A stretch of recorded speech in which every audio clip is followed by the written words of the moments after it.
Brenton Tarrant has been described as a piece of trash in another day of emotive and at times angry victim impact statements at his sentencing in Christchurch. The judge is expected to hand down his sentence tomorrow on 51 charges of murder, 40 charges of attempted murder and a charge of committing a terrorist act. For much of the week, the mass murderer has sat expressionless as nearly 80 victim impact statements have been read to the court. But that hasn't stopped those whose lives have been turned upside down by his actions, describing their torment. Our reporter Logan Church is at the High Court in Christchurch, and just a warning, his story does contain details that some may find distressing. Your father was a garbage man, and you became trash of society. He is ashamed of your identity. You deserve to be buried in a landfill. That's the son of Haji Daoud Nabi, staring down mass murderer Brenton Tarrant today and telling him what he thought of him. I would like to say that my 71-year-old dad would have broke you in half if you challenged him to a fight. I'm strong, and you made me even stronger. Allahu Akbar. Thank you, Mr. Nabi. Haji Daoud Nabi died after being shot at Al Noor Mosque. His son, Ahad Nabi, told the court his father was a strong leader and a great role model. He made a request of the judge in considering his sentence. I asked that he be put in mainstream prison and stop wasting taxpayer money on giving him special treatment and protection. Sarah Kassem's father, Abdul Fattah, was shot at Al Noor Mosque. She too explains the devastation his death has brought on her life. My heart sinks, my stomach drops, and my face hums because I knew exactly what you had done to my beautiful father at that very moment. My sweet, devoted father who never missed a Friday prayer.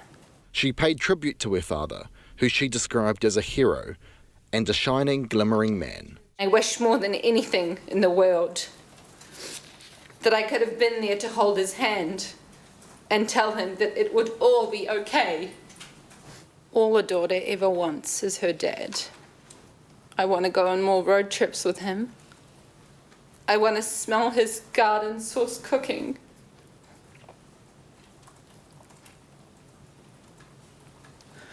His cologne.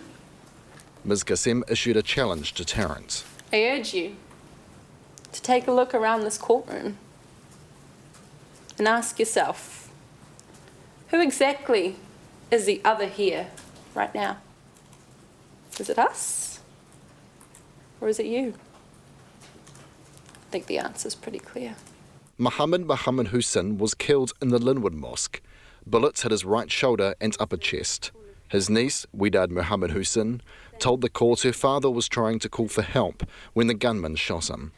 When you started shooting right, left and centre, my uncle was on the phone to 111, trying to get help just like I know he would in any situation.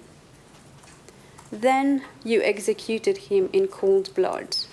But Mohammed's sister, Hasmin, says as a result of the killings, the world has become more united, and more people than ever were aware of Islam.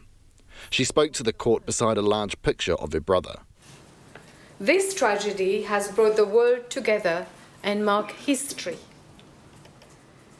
There was no ethnicity, race, or creed. We stood as one family. By Allah's grace, Islam is better understood nowadays. Thanks for your contribution, whether it was a very nice one. The court also heard from the family of Muwaid Ibrahim. He was just 3 years old, the youngest victim of the mosque massacres. His father, Aidan Dedier, says he was loved by all and used to run around the house and pretend to be a police officer. He says he can't understand the killer's callous hatred, a sentiment shared by many who spoke today. About 80 victim impact statements have been delivered this week, each a story of individual tragedy, but a tragedy shared by all those impacted by Tarrant's heinous actions. A sentence is expected to be handed down tomorrow. For Checkpoint, Logan Church.